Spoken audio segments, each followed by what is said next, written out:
जो मनुष्य सोमवार के पावन दिन श्रद्धा और भक्ति के साथ भगवान शिव की व्रत कथा सुनता है, उसके जीवन से सभी दुख और कष्ट दूर हो जाते हैं।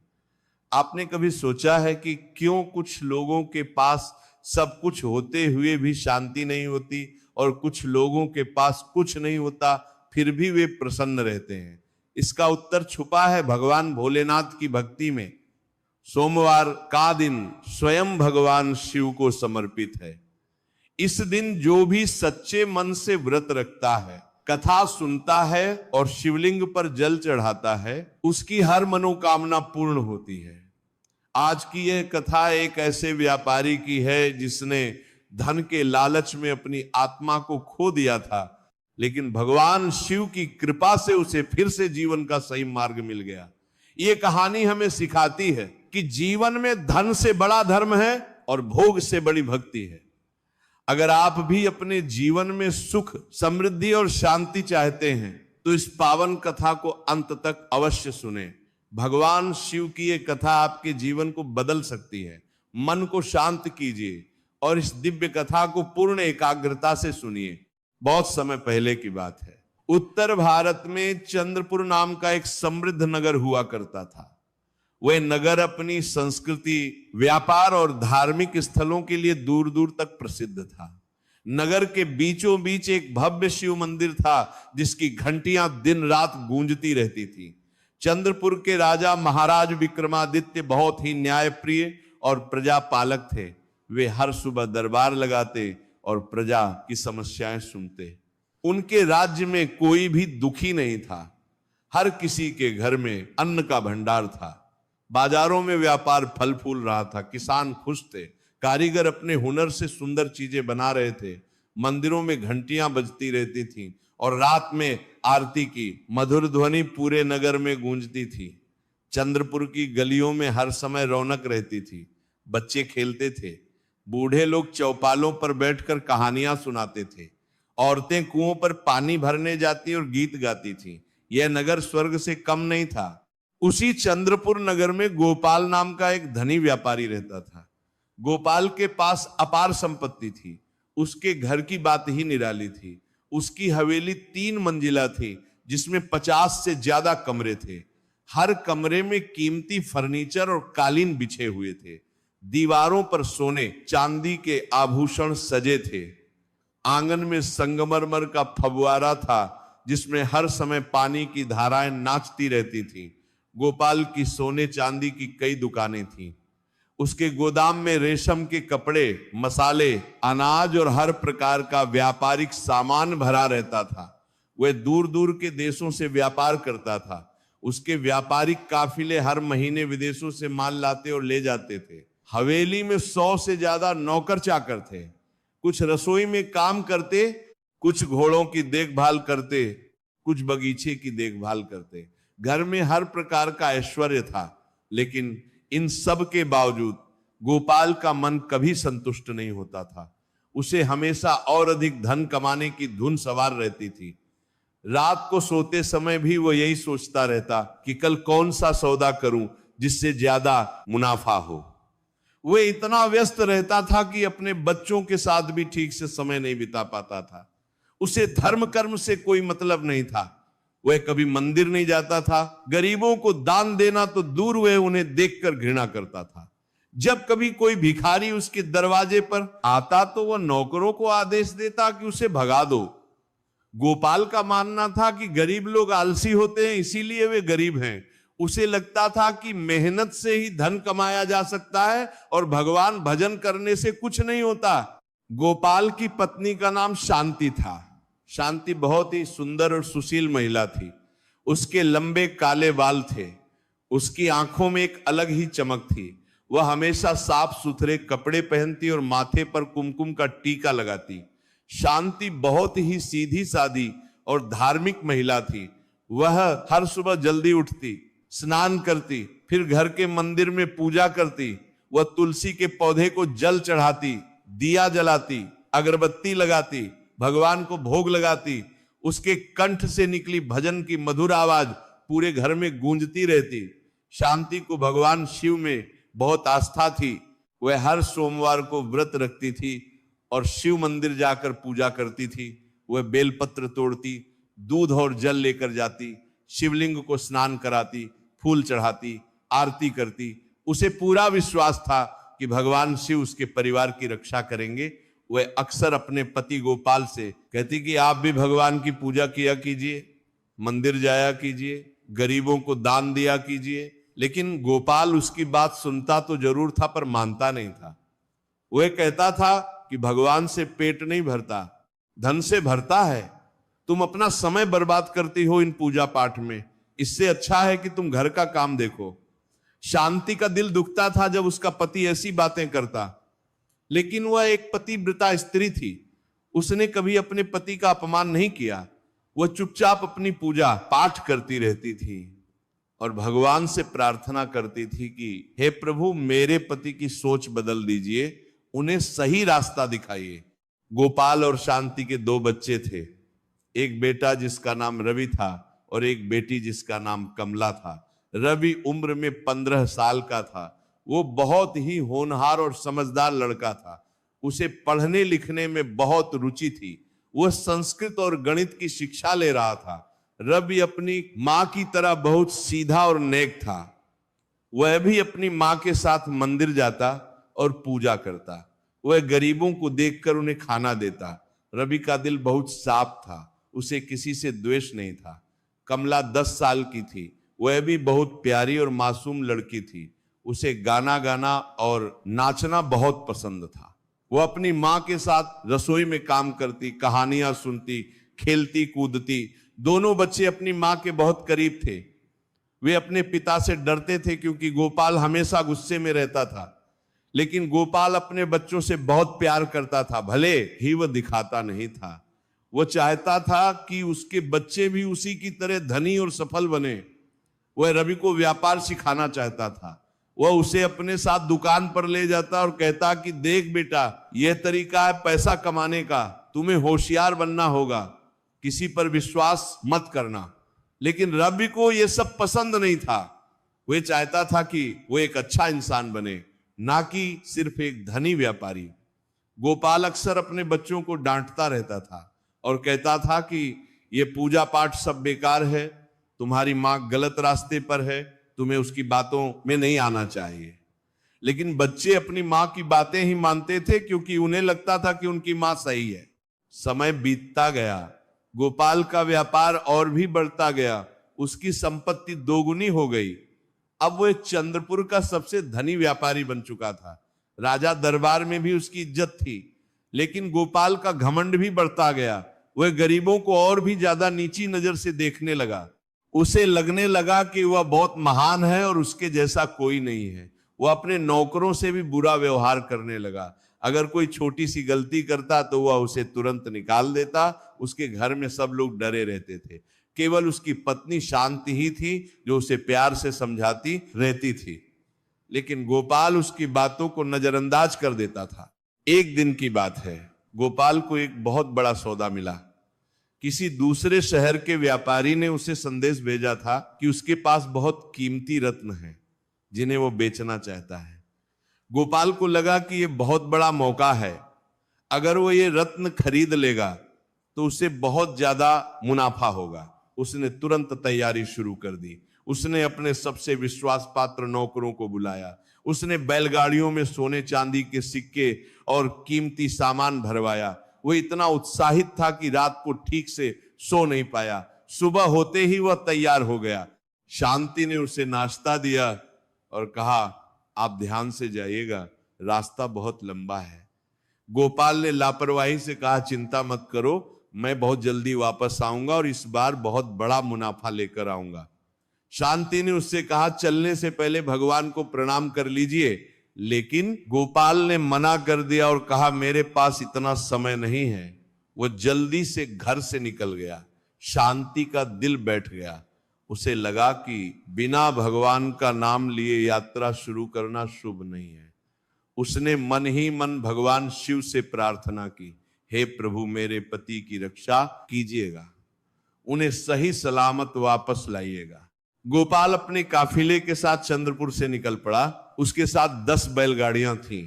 हर गाड़ी में कीमती सामान भरा हुआ था। 20 नौकर उसके साथ थे जो हथियारों से लैस थे। रास्ता लंबा था और उन्हें घने जंगलों से होकर गुजरना था। गोपाल को पूरा भरोसा था कि कुछ भी गलत नहीं होगा। वे लोग पूरे दिन चलते रहे। दोपहर में उन्होंने एक पेड़ के नीचे रुककर भोजन किया, फिर से चल पड़े। शाम होते होते वे एक घने जंगल में पहुंच गए। जंगल बहुत सुनसान था। चारों तरफ बड़े बड़े पेड़ थे। जंगली जानवरों की आवाजें तर रही थीं। पक्षी अपने घोंसलों में लौट रहे थे।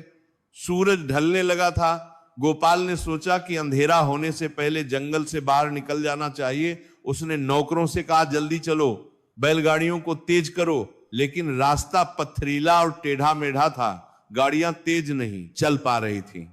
अचानक एक तीर आकर गाड़ी के पास की जमीन में गड़ गया। गोपाल चौंक गया। ये क्या हुआ? उसने इधर उधर देखा, तभी झाड़ियों से 30-40 डाकू निकल आए। उनके हाथों में तलवारें, भाले और धनुष बाण थे। उनके चेहरे पर कपड़े बंधे थे। वे बहुत खतरनाक दिख रहे थे।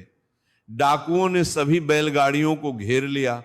गोपाल के नौकर डर के मारे थर थर कांपने लगे। उन्होंने अपने हथियार निकाले, लेकिन डाकुओं की संख्या बहुत ज्यादा थी। डाकुओं के सरदार ने आगे बढ़कर गोपाल से कहा, अरे सेठ, तुम बहुत भाग्यशाली हो कि तुम्हारी मुलाकात मुझसे हुई। मेरा नाम काला शेर है। इस पूरे जंगल पर मेरा राज है। अब अगर तुम अपनी जान बचाना चाहते हो तो अपना सारा धन और सामान यहीं छोड़ दो और भाग जाओ, नहीं तो आज यहीं तुम्हारी कहानी खत्म हो जाएगी। गोपाल घबरा गया। उसने कभी अपनी जिंदगी में ऐसी स्थिति का सामना नहीं किया था। वह हमेशा अपनी हवेली में सुरक्षित रहता था। आज पहली बार उसे मौत सामने दिख रही थी। उसकी आवाज कांप रही थी। उसने हाथ जोड़कर कहा, भाई साहब, मुझे छोड़ दो। ये सब मेरी जिंदगी भर की कमाई है। अगर ये चला गया तो मैं बर्बाद हो जाऊंगा। मेरे घर में पत्नी और बच्चे हैं, उनका क्या होगा? काला शेर जोर से हंसा। उसकी हंसी पूरे जंगल में गूंज रही थी। उसने कहा, सेठ, मुझे तुम्हारी बीवी बच्चों से कोई मतलब नहीं है। मुझे तो बस तुम्हारा माल चाहिए। अब जल्दी से फैसला करो, या तो माल दे दो या फिर अपनी जान दे दो। गोपाल गिड़गिड़ाने लगा। उसने रोना शुरू कर दिया, लेकिन डाकू कहां सुनने वाले थे। उन्होंने गोपाल के नौकरों को मारना शुरू कर दिया। कुछ नौकर लड़े, लेकिन डाकुओं के सामने वे कुछ नहीं कर पाए। देखते ही देखते 5-6 नौकर घायल हो गए। बाकी नौकर डर के मारे भाग गए। अब गोपाल बिल्कुल अकेला रह गया था। डाकुओं ने सारी बैलगाड़ियां अपने कब्जे में ले ली। उन्होंने सारा सोना, चांदी और कीमती सामान लूट लिया। गोपाल वहीं जमीन पर बैठा देखता रहा। उसकी आंखों के सामने उसकी पूरी जिंदगी की कमाई लूट रही थी। उसे बहुत गुस्सा आ रहा था, लेकिन वह कुछ कर नहीं सकता था। काला शेर ने अपने आदमियों से कहा, इस सेठ को बांध दो और जंगल में किसी गहरी जगह फेंक दो। कल तक इसे कोई जंगली जानवर खा जाएगा। डाकुओं ने गोपाल के हाथ पैर मजबूत रस्सियों से बांध दिए। रस्सियां इतनी कसकर बांधी गई थी कि गोपाल के हाथ पैर सुन्न हो गए। उसके हाथों से खून बहने लगा। फिर उन्होंने उसे उठाया और जंगल के अंदर की तरफ ले गए। करीब 1 घंटे चलने के बाद वे एक गहरी खाई के पास पहुंचे। वह जगह बहुत डरावनी थी। चारों तरफ अंधेरा था। पेड़ों की शाखाएं भूतों की तरह लग रही थी। डाकुओं ने गोपाल को खाई के किनारे फेंक दिया और हंसते हुए कहा, सेठ जी, अब यहीं आराम करो। और वे सब हंसते हुए वापस चले गए। गोपाल अब पूरी तरह से अकेला था। वह रस्सियों में बंधा खाई के किनारे पड़ा था। ठंडी हवा चल रही थी और उसे बहुत ठंड लग रही थी। खाई के नीचे घना अंधेरा था। उसे जंगली जानवरों की आवाजें सुनाई दे रही थी। कहीं से सियार की आवाज आ रही थी तो कहीं से उल्लू की। गोपाल को पहली बार अपनी जिंदगी खतरे में दिखी। उसे लगा कि अब वह मर जाएगा, कोई उसे बचाने नहीं आएगा। यहां इस सुनसान जंगल में उसकी लाश भी किसी को नहीं मिलेगी। गोपाल को अपनी पत्नी शांति की याद आने लगी। कैसे उसने कहा था कि भगवान को प्रणाम करके जाइए, लेकिन उसने नहीं सुना। उसे अपने बच्चों रवि और कमला की याद आने लगी।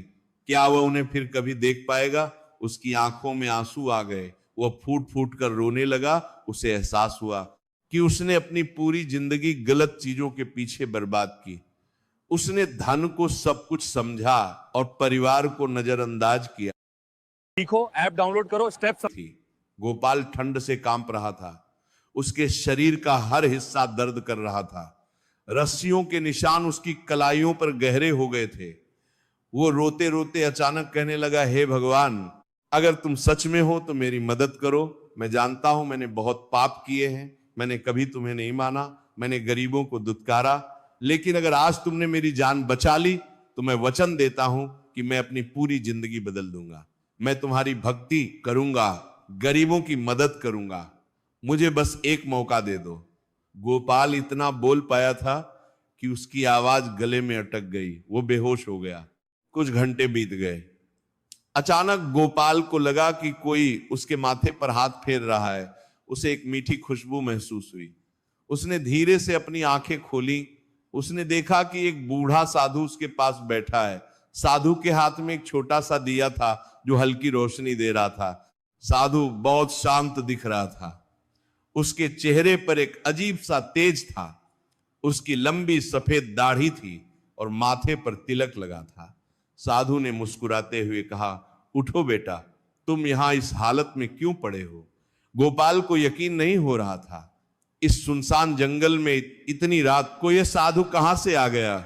उसने कांपती आवाज में कहा, बाबा, मुझे डाकुओं ने लूट लिया और यहां बांधकर छोड़ दिया, मुझे बचा लीजिए। साधु ने धीरे से गोपाल की रस्सियां खोल दी।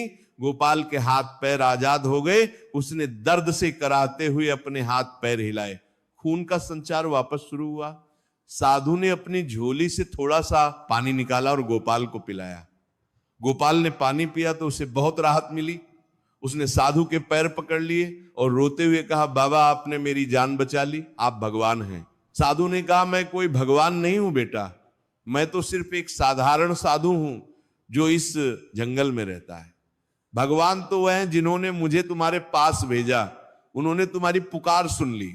गोपाल साधु के साथ उठ खड़ा हुआ। उसके पैर लड़खड़ा रहे थे। साधु ने उसे सहारा दिया और कहा, मेरे साथ आओ, मेरी कुटिया पास में ही है, वहां तुम आराम कर सकते हो। सुबह होने पर मैं तुम्हें रास्ता बता दूंगा। गोपाल को और कोई चारा नहीं था। वो साधु के साथ चलने लगा। वे दोनों अंधेरे जंगल में धीरे धीरे चलते रहे। साधु अपने दिए की रोशनी में रास्ता दिखा रहा था। करीब 20 मिनट चलने के बाद वे एक छोटी सी कुटिया के पास पहुंचे। कुटिया बहुत साधारण थी, मिट्टी और लकड़ी से बनी हुई। छत पर घास फूस था, लेकिन उस सुनसान जंगल में यह कुटिया स्वर्ग से कम नहीं थी। साधु ने गोपाल को अंदर बुलाया। कुटिया के अंदर बहुत साफ सफाई थी। एक कोने में एक छोटा सा शिवलिंग था। उसके सामने एक दिया जल रहा था।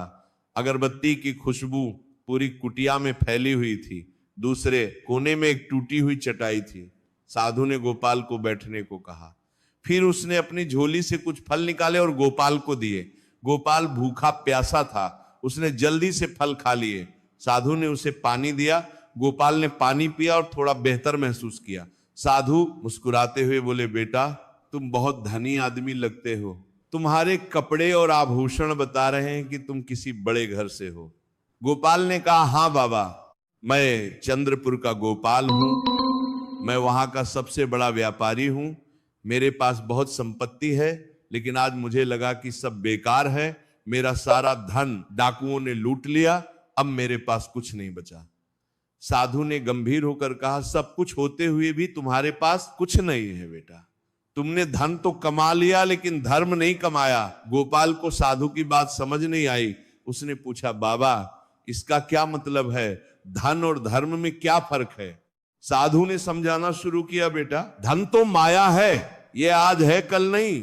देखो, आज ही तुम्हारा सब धन लुट गया। तुमने अपनी पूरी जिंदगी सिर्फ धन कमाने में लगा दी, लेकिन क्या तुमने कभी सोचा कि ये धन किस काम आएगा? मरने के बाद क्या तुम ये धन अपने साथ ले जा सकोगे? नहीं ना। लेकिन अगर तुमने धर्म का पालन किया होता, भगवान में विश्वास रखा होता, गरीबों की मदद की होती, तो वह पुण्य तुम्हारे साथ जाता। वही असली धन है बेटा।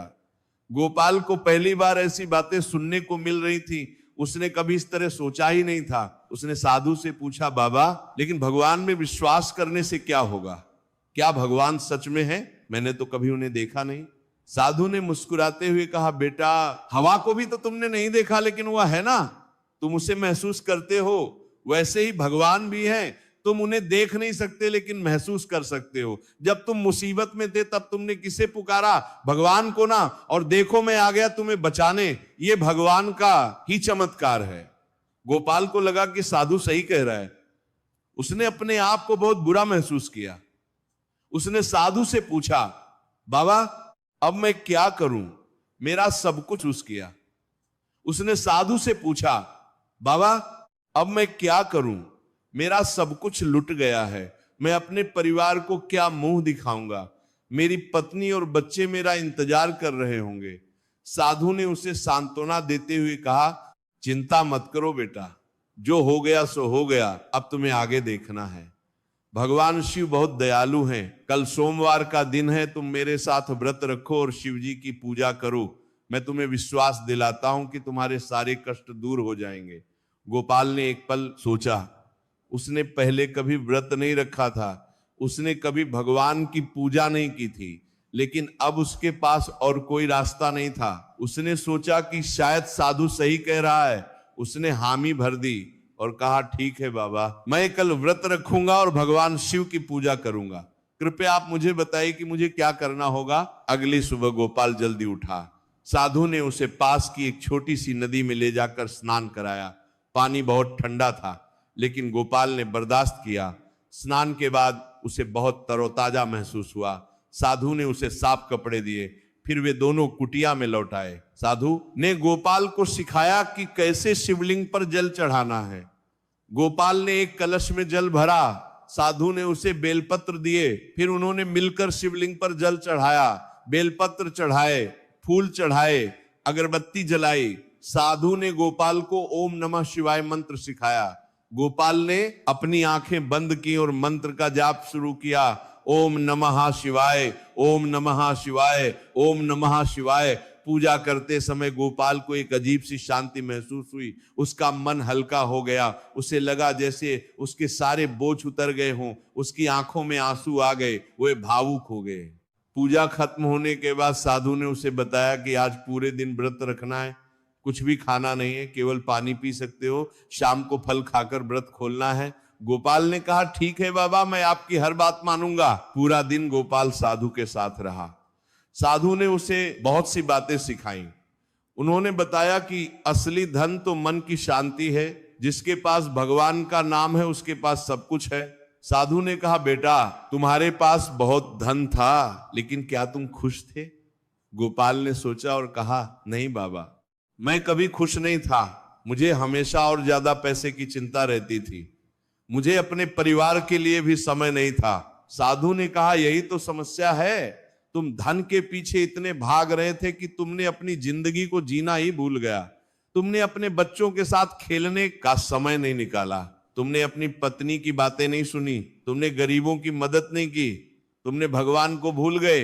ये सब गलत था। अब तुम्हें अपनी जिंदगी बदलनी होगी। गोपाल को साधु की हर बात दिल को छू रही थी। वह समझ रहा था कि साधु सही कह रहा है। शाम होते होते गोपाल का मन पूरी तरह बदल चुका था। उसे लगा कि उसने अपनी पूरी जिंदगी गलत रास्ते पर गुजारी है। अब वह अपनी जिंदगी को सही दिशा में ले जाना चाहता था। साधु ने उसे कुछ फल दिए और कहा, अब तुम व्रत खोल सकते हो, यह भगवान का प्रसाद है। गोपाल ने श्रद्धा से प्रसाद खाया। उसे बहुत स्वादिष्ट लगा। उसने साधु को प्रणाम किया और कहा, बाबा आपने मेरी जान ही नहीं बल्कि मेरी सोच भी बदल दी। अब मुझे अपने घर जाना है, कृपया मुझे रास्ता बता दीजिए। साधु ने कहा, ठीक है बेटा, लेकिन याद रखना, हर सोमवार व्रत रखना और भगवान शिव को याद करना। और हाँ, एक बात और, जब तुम अपने घर पहुंचो तो सबसे पहले भगवान को धन्यवाद देना और गरीबों की मदद करना। यही असली धर्म है। अगली सुबह गोपाल ने साधु के चरण छुए और उनसे विदा ली। साधु ने उसे जंगल से बाहर निकलने का रास्ता बता दिया। गोपाल चलते चलते अपने नगर की ओर बढ़ने लगा। रास्ता लंबा था। उसे चलते चलते कई घंटे हो गए। रास्ते में उसे बहुत थकान हो रही थी। सूरज तेज चमक रहा था और उसे बहुत प्यास लग रही थी, लेकिन वह हिम्मत नहीं हारा। वह मन ही मन भगवान शिव का नाम लेता रहा, ओम नमः शिवाय, ओम नमः शिवाय। दोपहर होते होते उसे दूर से धूल उड़ती दिखाई दी। वह घबरा गया, कहीं फिर से डाकू तो नहीं आ रहे। उसने एक पेड़ के पीछे छुप कर देखा, लेकिन जैसे जैसे वह धूल पास आई, उसने देखा कि ये तो घोड़ों पर सवार कुछ लोग हैं और आगे आगे उसके अपने नौकर हैं। गोपाल बहुत खुश हुआ। वो पेड़ के पीछे से बाहर आया और जोर से चिल्लाया। नौकरों ने गोपाल को देखा तो वे दौड़ कर आए, सेठ जी आप सही सलामत हैं, हम बहुत परेशान हो गए थे, हम आपको ढूंढ रहे थे, हमने सोचा कि डाकुओं ने आपको मार दिया होगा। गोपाल ने पूछा, तुम लोग कैसे बच गए और मेरा सामान कहाँ है? नौकरों ने बताया कि जब डाकू उन पर हमला कर रहे थे तब वे लोग भागकर पास के गांव में चले गए थे। वहां उन्होंने गांव वालों को सब बताया। गांव के लोग बहुत बहादुर थे, उन्होंने हथियार उठाए और डाकुओं का पीछा किया। रात को जब डाकू अपने ठिकाने पर सो रहे थे तब गांव वालों ने उन पर हमला कर दिया। डाकू भाग गए और सारा सामान वापस मिल गया। अब सारी बैलगाड़ियां और सामान सुरक्षित हैं। गोपाल को यकीन नहीं हो रहा था, ये कैसे हो सकता है? डाकू इतनी आसानी से सामान छोड़कर भाग गए। उसे समझ आ गया कि यह भगवान शिव का चमत्कार है। उसने कल सोमवार का व्रत रखा था और साधु के साथ पूजा की थी। भगवान ने उसकी सुन ली और उसकी रक्षा की। गोपाल की आंखों में खुशी के आंसू आ गए। उसने आसमान की तरफ देखा और मन ही मन कहा, हे भोलेनाथ धन्यवाद, आपने मेरी पुकार सुनी, मैं अब जीवन भर आपका भक्त रहूंगा। गोपाल अपने नौकरों और सारे सामान के साथ चंद्रपुर की तरफ चल पड़ा। 2 दिन की यात्रा के बाद वे चंद्रपुर पहुंच गए। घर पहुंचते ही उसकी पत्नी शांति दौड़कर बाहर आई। उसकी आंखों में आंसू थे, उसके चेहरे पर चिंता के निशान थे। उसने कई दिनों से ठीक से खाया नहीं था, वह रो रही थी। उसने गोपाल को गले लगाया और कहा, मुझे पता था कि भोलेनाथ आपकी रक्षा करेंगे। मैंने पूरे समय उनसे प्रार्थना की थी। मैंने रोज सोमवार व्रत रखा और आपकी सलामती के लिए पूजा की। गोपाल ने अपनी पत्नी के आंसू पोंछे। उसने उसे गले लगाया और बोला, तुम सही कहती थी शांति, भगवान शिव सच में हमारी रक्षा करते हैं। मैं बहुत गलत था, मैंने तुम्हारी बातों को कभी नहीं माना, लेकिन अब मैं बदल गया हूं। आज से मैं भी हर सोमवार व्रत रखूंगा और मंदिर जाऊंगा। शांति की खुशी का ठिकाना नहीं रहा। उसके पति की सोच बदल चुकी थी। ये उसके लिए सबसे बड़ी खुशी की बात थी। रवि और कमला भी दौड़कर आए और अपने पिता से लिपट गए। गोपाल ने अपने बच्चों को गले लगाया। उसे बहुत अच्छा लगा। उसे एहसास हुआ कि वो कितनी कीमती चीजों को नजरअंदाज कर रहा। उसके था उस दिन के बाद गोपाल ने अपना जीवन पूरी तरह बदल दिया। अगले सोमवार को वह सुबह जल्दी उठा। उसने स्नान किया, साफ कपड़े पहने, फिर वह अपनी पत्नी शांति के साथ मंदिर गया। उसने पहली बार शिवलिंग पर जल चढ़ाया, बेलपत्र चढ़ाए, पूजा की, आरती में शामिल हुआ। मंदिर में बैठकर उसने भगवान से प्रार्थना की, हे महादेव आपने मेरी रक्षा की, मुझे नया जीवन दिया, अब मैं अपनी पूरी जिंदगी आपकी सेवा में लगा दूंगा। गोपाल ने उस दिन से हर सोमवार व्रत रखना शुरू कर दिया।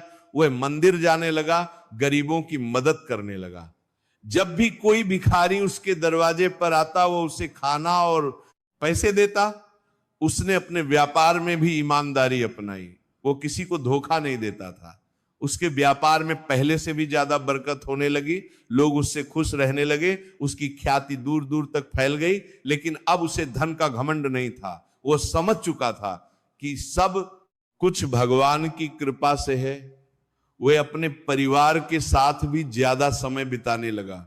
रवि को प्यार से समझाने लगा, कमला के साथ खेलने लगा। शांति बहुत खुश थी। उसका घर अब स्वर्ग बन गया था। कुछ महीने बीत गए। गोपाल का जीवन बहुत सुखी हो गया था। उसके घर में शांति और खुशहाली थी। लेकिन भगवान शिव अभी भी उसकी परीक्षा लेना चाहते थे कि उसकी भक्ति सच्ची है या नहीं। क्या गोपाल मुसीबत के समय भी भगवान में विश्वास रखेगा या फिर से अपने पुराने स्वभाव में लौट जाएगा। एक दिन की बात है, गोपाल का बेटा रवि अचानक बीमार पड़ गया। सुबह से उसे तेज बुखार आया, उसका शरीर आग की तरह तप रहा था। शांति बहुत घबरा गई, उसने तुरंत वैद्य को बुलवाया। वैद्य आया, उसने रवि को देखा, नब्ज देखी, दवाइयां दी, लेकिन कुछ फायदा नहीं हुआ। बुखार बढ़ता ही जा रहा था, रवि बेचैन हो रहा था, वह कराह रहा था। 2 दिन बीत गए लेकिन रवि की हालत में कोई सुधार नहीं आया, उल्टा उसकी हालत बिगड़ती जा रही थी। शांति रो रही थी, कमला डर के मारे मां से चिपकी रहती। गोपाल बहुत परेशान था, उसे अपने बेटे से बहुत प्यार था, वह नहीं चाहता था कि उसे कुछ हो। उसने शहर के सबसे बड़े वैद्य को बुलवाया। वैद्य ने आकर रवि को देखा, बहुत देर तक उसकी जांच की, फिर उसने गोपाल से कहा, सेठ जी ये बीमारी बहुत गंभीर है, मुझे लगता है कि ये किसी बुरी हवा का असर है। मैंने अपनी तरफ से पूरी कोशिश कर दी है, अब ये भगवान के हाथ में है, आप प्रार्थना कीजिए। गोपाल का दिल बैठ गया, उसे एहसास हुआ कि ये एक परीक्षा है, भगवान देख रहे हैं कि वह मुसीबत में क्या करता है, वह घबरा जाएगा या भगवान में विश्वास रखेगा। गोपाल ने तय किया कि वह हार नहीं मानेगा। उसे याद आया कि जब वह जंगल में मुसीबत में था तब उसने भगवान को पुकारा था और भगवान ने उसकी मदद की थी। आज फिर से वह भगवान को पुकारेगा। उसे याद आया कि जंगल में जिस साधु ने उसकी मदद की थी वह साधु शायद स्वयं भगवान शिव थे, शायद वह साधु अभी भी उसी जंगल में है। गोपाल ने तय किया कि वह फिर से उस जंगल में जाएगा और साधु को ढूंढेगा। शांति ने मना किया, उसने कहा आप यहीं रहिए, हम मिलकर भगवान से प्रार्थना करेंगे। लेकिन गोपाल नहीं माना, वह अपने बेटे को बचाने के लिए कुछ भी करने को तैयार था। उसने कहा, शांति तुम यहां रवि के पास रहो, मैं जल्दी लौटता हूं, मुझे विश्वास है कि भोलेनाथ मेरी मदद करेंगे। गोपाल अकेले ही घोड़े पर बैठकर उस जंगल की ओर निकल पड़ा। रास्ता वही था जहां पहली बार डाकुओं ने उस पर हमला किया था, लेकिन अब उसे कोई डर नहीं था। उसके मन में केवल भगवान का नाम था। वह तेजी से घोड़ा दौड़ाता रहा। शाम होने से पहले वह उस जगह पहुंचा, गया जहां साधु की कुटिया थी। लेकिन जब वह वहां पहुंचा तो उसे बहुत आश्चर्य हुआ। वहां कोई कुटिया नहीं थी, केवल एक पुराना शिव मंदिर था जो जीर्ण शीर्ण हो चुका था। दीवारें टूट चुकी थी, छत गिर चुकी थी, चारों तरफ झाड़ियां उग आई थी। गोपाल हैरान रह गया, उसे यकीन नहीं हो रहा था ये वही जगह है जहां वह साधु के साथ रुका था। लेकिन तब तो यहां एक कुटिया थी, अब यहां मंदिर कैसे है? वो मंदिर के अंदर गया, वहां बीच में एक शिवलिंग था। शिवलिंग पर धूल जमी हुई थी, लेकिन उसके सामने एक दिया जल रहा था, ठीक वैसे ही जैसे साधु की कुटिया में था। गोपाल को सब समझ आ गया, वह साधु कोई साधारण साधु नहीं बल्कि स्वयं भगवान शिव थे, जो उसकी परीक्षा लेने और उसे सही रास्ता दिखाने आए थे।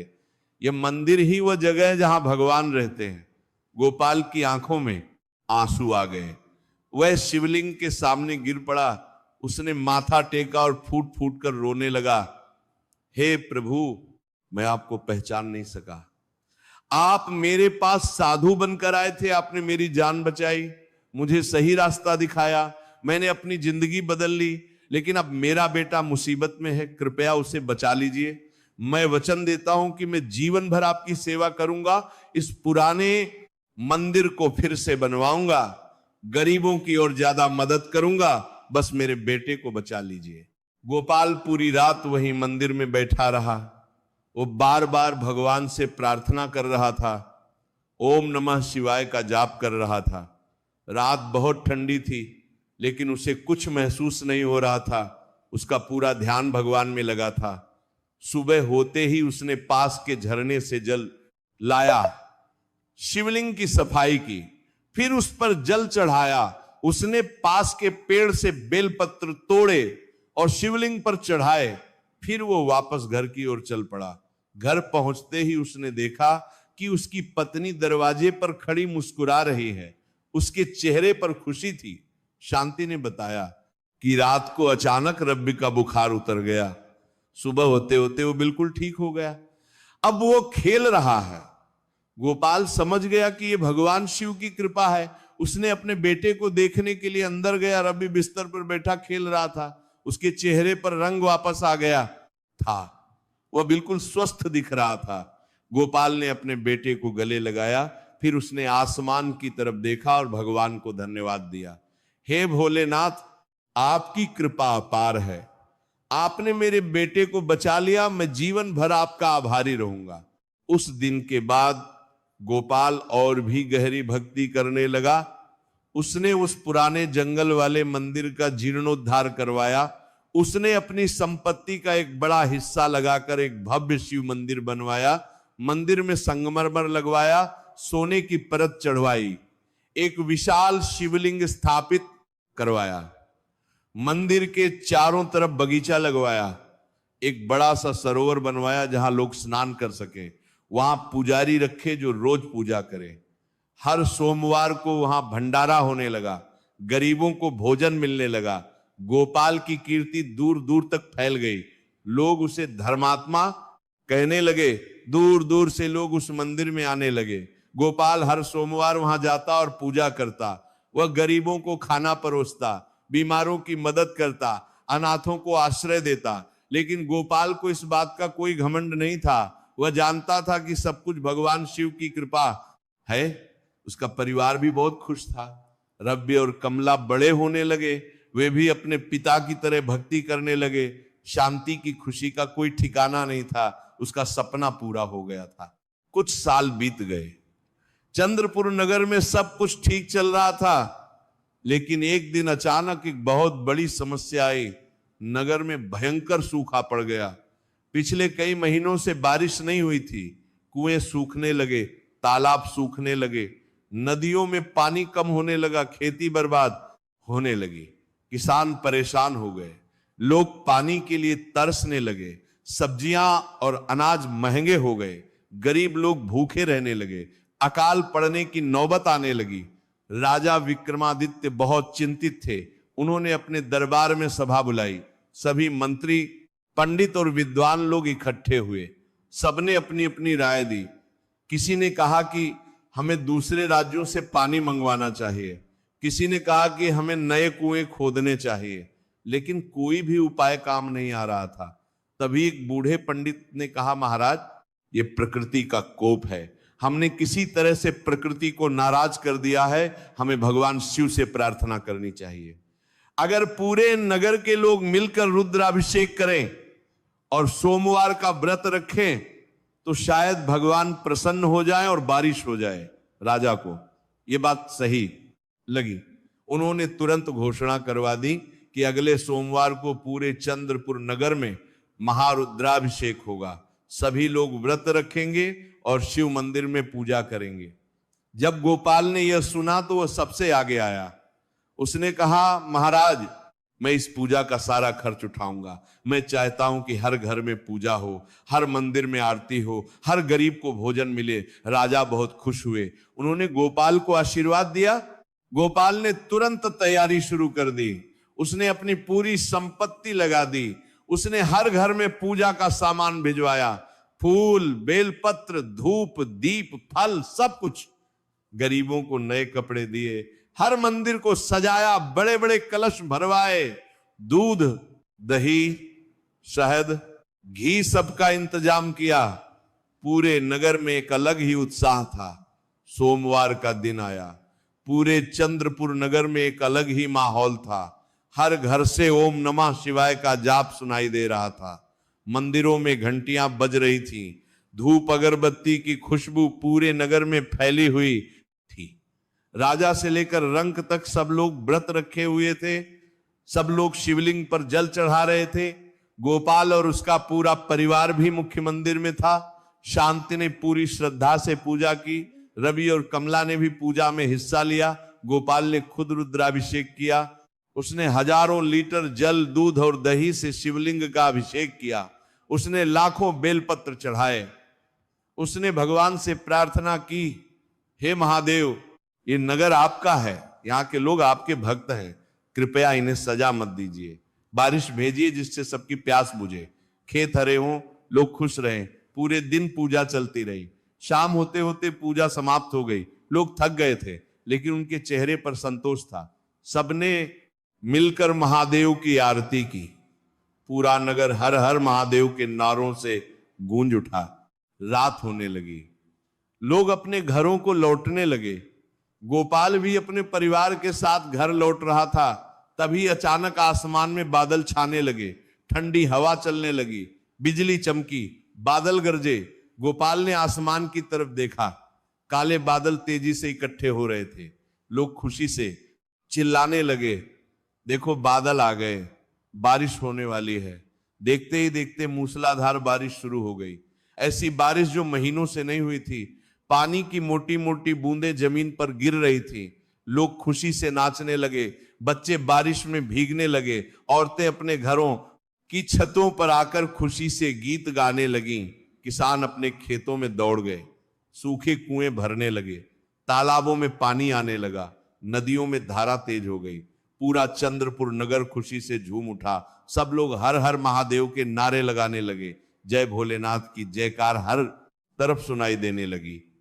गोपाल बारिश में खड़ा था। उसके चेहरे पर आंसू और बारिश की बूंदें मिल गई थी। वह हाथ जोड़कर आसमान की तरफ देख रहा था। उसके दिल में भगवान शिव के प्रति असीम कृतज्ञता थी। हे भोलेनाथ, आपकी महिमा अपार है। आप अपने भक्तों को कभी निराश नहीं करते। शांति भी अपने पति के पास खड़ी थी। वो भी रो रही थी, लेकिन ये खुशी के आंसू थे। उसने अपने पति का हाथ पकड़ा और कहा, देखा, भगवान हमेशा अपने भक्तों की सुनते हैं। रवि और कमला भी बारिश में नाच रहे थे। बारिश पूरी रात चलती रही। सुबह होते होते पूरा चंद्रपुर हरा भरा हो गया था। खेतों में हरियाली आने लगी। फूल खिलने लगे।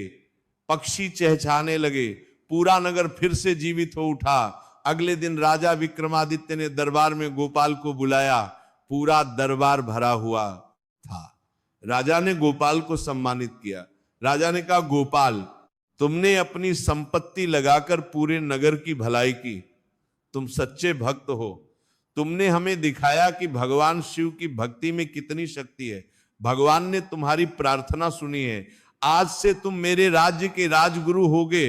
तुम्हें नगर के सभी धार्मिक कार्यों का जिम्मा दिया जाता है। गोपाल ने विनम्रता से हाथ जोड़े और कहा, महाराज, मैं तो भगवान शिव का दास हूं।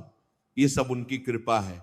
मैंने तो केवल अपना कर्तव्य निभाया है। मैं कोई बड़ा काम नहीं किया। असली श्रेय तो भोलेनाथ को जाता है। पूरे दरबार में तालियां बजने लगी। लोगों ने गोपाल की तारीफ की। राजा ने उसे कीमती उपहार दिए, लेकिन गोपाल ने वे उपहार गरीबों में बांट दिए। उस दिन के बाद गोपाल का सम्मान और बढ़ गया, लेकिन उसे कभी घमंड नहीं हुआ। वह और भी विनम्र हो गया। उसने अपना बाकी जीवन भगवान शिव की सेवा में लगा दिया। उसने चंद्रपुर नगर में कई और मंदिर बनवाए। हर मंदिर में व्यवस्था की। पुजारियों को नियुक्त किया। धर्मशालाएं खुलवाएं जहां यात्री रुक सकें। अनाथालय खोले जहां बेसहारा बच्चों को आश्रय मिले। गरीब लड़कियों की शादी करवाई। बीमारों के लिए औषधालय खुलवाए। हर सोमवार को उसके घर पर सैकड़ों गरीब लोग आते और उन्हें भोजन मिलता। गोपाल खुद अपने हाथों से उन्हें परोसता। उसकी पत्नी शांति भी उसका पूरा साथ देती रही। वो भी गरीब औरतों की मदद करती, उन्हें सिलाई कढ़ाई सिखाती ताकि वे अपना गुजारा कर सके। रवि बड़ा होकर एक महान विद्वान बना। उसने वेदों और शास्त्रों का अध्ययन किया। वह लोगों को धर्म की शिक्षा देने लगा। कमला भी बड़ी होकर एक सुशील महिला बनी। उसकी शादी एक अच्छे घर में हुई, लेकिन उसने भी अपने पिता की परंपरा को जारी रखा। वह भी गरीबों की मदद करती रही। साल बीतते गए। गोपाल बूढ़ा होने लगा। उसके बाल सफेद हो गए। चेहरे पर झुर्रियां पड़ गईं। चलने में तकलीफ होने लगी। आंखों की रोशनी कम हो गई, लेकिन फिर भी वो हर सोमवार मंदिर जरूर जाता था। कभी कभी वो इतना कमजोर हो जाता कि नौकरों को उसे पालकी में लेकर जाना पड़ता, लेकिन गोपाल अपनी भक्ति में कभी कमी नहीं आने देता था। एक सोमवार की सुबह की बात है, गोपाल बहुत कमजोर महसूस कर रहा था। शांति ने कहा आज आप घर पर ही पूजा कर लीजिए, आपकी तबीयत ठीक नहीं है। लेकिन गोपाल नहीं माना। उसने कहा नहीं शांति, आज मुझे मंदिर जरूर जाना है, मुझे लग रहा है कि भोलेनाथ मुझे बुला रहे हैं। शांति ने उसे रोकने की कोशिश की, लेकिन गोपाल अपनी जिद पर अड़ा रहा। वह धीरे धीरे मंदिर की तरफ चल पड़ा। रब भी उसके साथ था। वे दोनों मंदिर पहुंचे। गोपाल ने शिवलिंग पर जल चढ़ाया, बेलपत्र चढ़ाए, पूजा की, आरती की। फिर वह शिवलिंग के सामने बैठ गया और ध्यान में लीन हो गया। उसने आंखें बंद कर ली। उसके होंठों पर ओम नमः शिवाय का जाप चल रहा था। उसके चेहरे पर एक अलौकिक शांति थी, एक मुस्कान उसके चेहरे पर थी। कुछ देर बाद रवि ने अपने पिता को हिलाने की कोशिश की। पिताजी अब चलिए घर चलते हैं। लेकिन गोपाल ने कोई जवाब नहीं दिया। रवि ने फिर कहा पिताजी, लेकिन फिर भी कोई जवाब नहीं आया। रवि घबरा गया। उसने अपने पिता के पास जाकर देखा, गोपाल बिल्कुल शांत बैठा था। उसके चेहरे पर वही मुस्कान थी, लेकिन उसकी सांसें रुक चुकी थी। गोपाल ने देह त्याग दी थी। वह भगवान शिव के ध्यान में समा गया था। रवि को समझ आ गया, उसकी आंखों में आंसू आ गए, लेकिन वह रोया नहीं।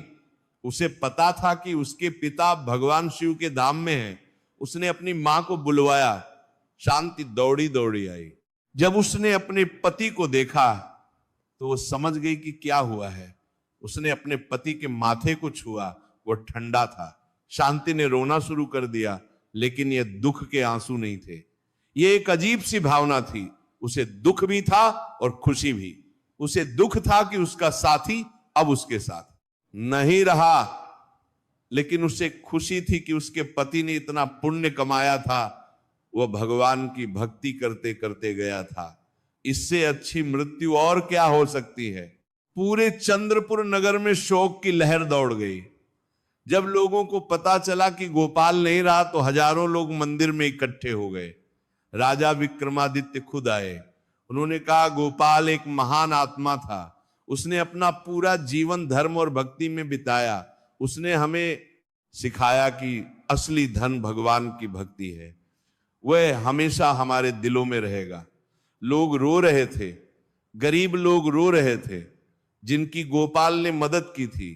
बच्चे रो रहे थे जिन्हें गोपाल ने आश्रय दिया था।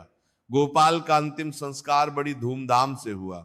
हजारों लोग उसकी अर्थी के साथ चले। पूरा रास्ता हर हर महादेव के नारों से गूंज रहा था। लोग जानते थे कि गोपाल अब भगवान शिव के पास है। गोपाल के जाने के बाद उसका बेटा रवि ने अपने पिता की परंपरा को आगे बढ़ाया। वह भी हर सोमवार व्रत रखता रहा, मंदिर की सेवा करता रहा, गरीबों की मदद करता रहा।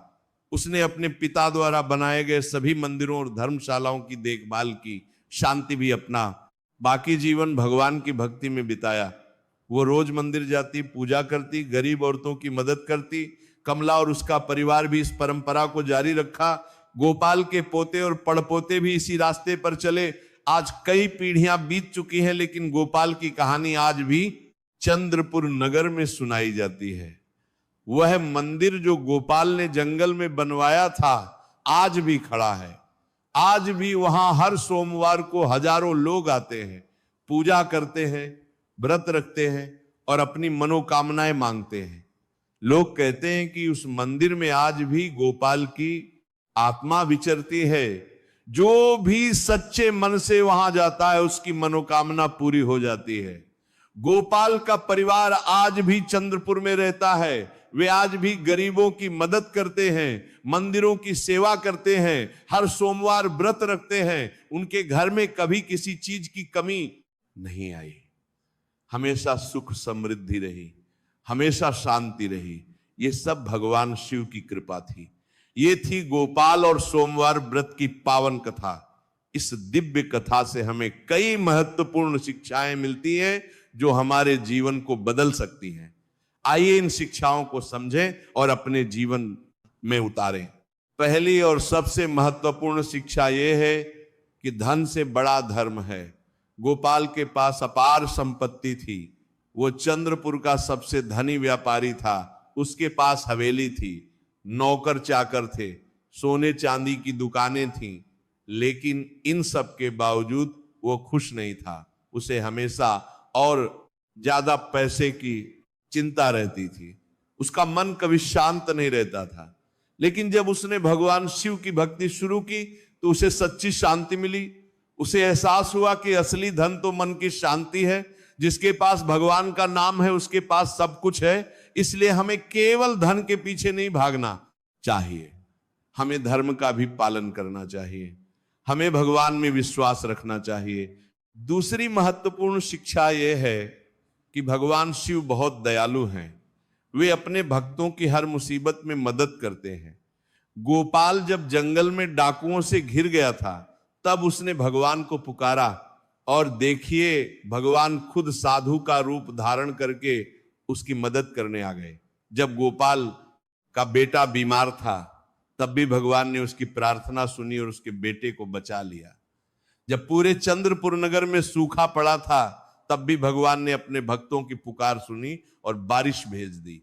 इससे हमें पता चलता है कि भगवान शिव अपने भक्तों को कभी निराश नहीं करते। जो भी सच्चे मन से उन्हें पुकारता है वे उसकी मदद जरूर करते हैं। तीसरी शिक्षा यह है कि सोमवार का व्रत बहुत पावन और फलदायी है। सोमवार का दिन भगवान शिव को समर्पित है। जो भी इस दिन व्रत रखता है उसके सभी कष्ट दूर हो जाते हैं। गोपाल ने जंगल में पहली बार सोमवार का व्रत रखा और उसी दिन से उसकी जिंदगी बदल गई। उसका लूटा हुआ सामान वापस मिल गया, उसके बेटे की जान बच गई, उसके व्यापार में बरकत हुई। ये सब सोमवार व्रत की महिमा है। इसलिए हम सबको भी हर सोमवार व्रत रखना चाहिए, शिवलिंग पर जल चढ़ाना चाहिए, बेलपत्र चढ़ाने चाहिए, ओम नमः शिवाय का जाप करना चाहिए, इस कथा को सुनना चाहिए। ऐसा करने से हमारे सभी कष्ट दूर हो जाएंगे। चौथी महत्वपूर्ण शिक्षा यह है कि हमें अपनी संपत्ति का उपयोग दूसरों की भलाई के लिए करना चाहिए। गोपाल ने अपनी संपत्ति से मंदिर बनवाए, धर्मशालाएं खुलवाई, अनाथालय बनवाए, गरीबों को खाना दिया, बीमारों का इलाज करवाया। इसीलिए भगवान ने उसे और अधिक समृद्ध बनाया। उसके व्यापार में पहले से भी ज्यादा बरकत हुई। यह नियम है कि जो दूसरों को देता है भगवान उसे कई गुना ज्यादा देते हैं। इसलिए हमें भी गरीबों की मदद करनी चाहिए, जरूरतमंदों की सहायता करनी चाहिए, दान करना चाहिए। यही सच्चा धर्म है। पांचवी शिक्षा यह है कि हमें कभी घमंड नहीं करना चाहिए। गोपाल को जब बहुत सम्मान मिला, राजा ने उसे राजगुरु बनाया, लोग उसे धर्मात्मा कहने लगे, लेकिन फिर भी उसे घमंड नहीं हुआ, वो विनम्र बना रहा। वो हमेशा कहता था कि ये सब भगवान की कृपा है, इसलिए हमें भी जो कुछ मिले उसे भगवान का प्रसाद समझना चाहिए, घमंड नहीं करना चाहिए, विनम्र रहना चाहिए। यही सच्चे भक्त का लक्षण है। छठी शिक्षा यह है कि पत्नी की बात सुननी चाहिए। गोपाल की पत्नी शांति हमेशा उसे समझाती थी कि भगवान की पूजा करो, मंदिर जाओ, गरीबों की मदद करो, लेकिन गोपाल उसकी बात नहीं मानता था। जब उस पर मुसीबत आई तब उसे एहसास हुआ कि उसकी पत्नी सही कहती थी। इसलिए हमें अपनी पत्नी की बात सुननी चाहिए। पत्नी घर की लक्ष्मी होती है, वह हमारा भला चाहती है।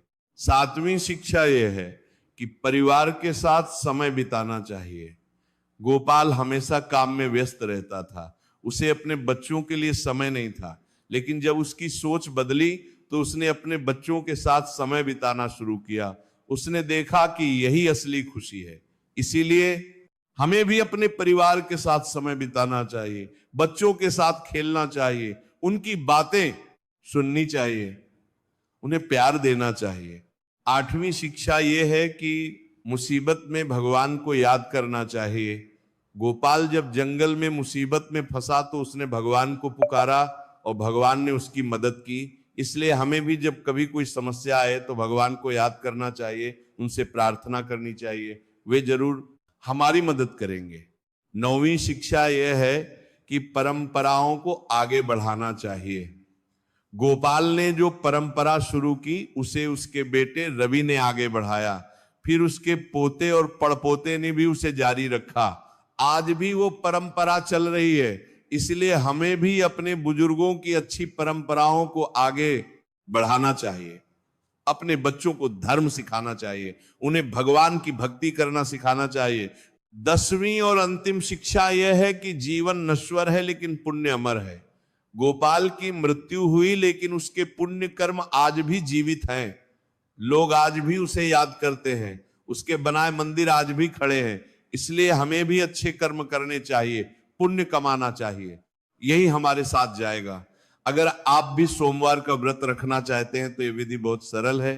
सोमवार की सुबह जल्दी उठिए, स्नान कीजिए, साफ कपड़े पहनिए, फिर भगवान शिव की पूजा कीजिए, शिवलिंग पर जल चढ़ाइए, बेलपत्र चढ़ाइए, धूप दीप लगाइए, ओम नमः शिवाय का जाप कीजिए। इस कथा को पढ़िए या सुनिए, पूरे दिन व्रत रखिए, शाम को भगवान को भोग लगाइए, फिर प्रसाद ग्रहण कीजिए। अगर आप पूरा व्रत नहीं रख सकते तो फलाहार कर सकते हैं, लेकिन मन को शुद्ध रखना बहुत जरूरी है। व्रत केवल भूखे रहने का नाम नहीं है, व्रत का मतलब है मन को शुद्ध रखना, सच्चे मन से भगवान की पूजा करना, किसी को बुरा नहीं सोचना, गरीबों की मदद करना, यही सच्चा व्रत है। भगवान शिव त्रिदेवों में एक हैं, वे संहारक हैं लेकिन साथ ही बहुत दयालु भी हैं। उन्हें भोलेनाथ कहा जाता है क्योंकि वे बहुत जल्दी प्रसन्न हो जाते हैं। उन्हें प्रसन्न करना बहुत आसान है, बस थोड़े से जल से, कुछ बेलपत्रों से, सच्ची भक्ति से वे प्रसन्न हो जाते हैं। वे अपने भक्तों की हर मनोकामना पूरी करते हैं, वे कल्याणकारी हैं, वे अपने भक्तों को हर संकट से बचाते हैं। उन्हें नीलकंठ कहा जाता है क्योंकि उन्होंने पूरी सृष्टि को बचाने के लिए विष पी लिया था। वे महादेव हैं, वे सबसे महान हैं, उनकी महिमा अपार है। अगर आपके जीवन में भी कोई समस्या है तो निराश मत होइए, घर में कलह है तो चिंता मत कीजिए, व्यापार में नुकसान है तो घबराइए मत, बच्चे बीमार हैं तो परेशान मत होइए, नौकरी नहीं मिल रही है तो हिम्मत मत कीजिए, बड़ा सुख करने मिलेगा हारिए, शादी नहीं हो रही है तो दुखी मत होइए, कर्ज में डूबे हुए हैं तो टूटिए मत, हर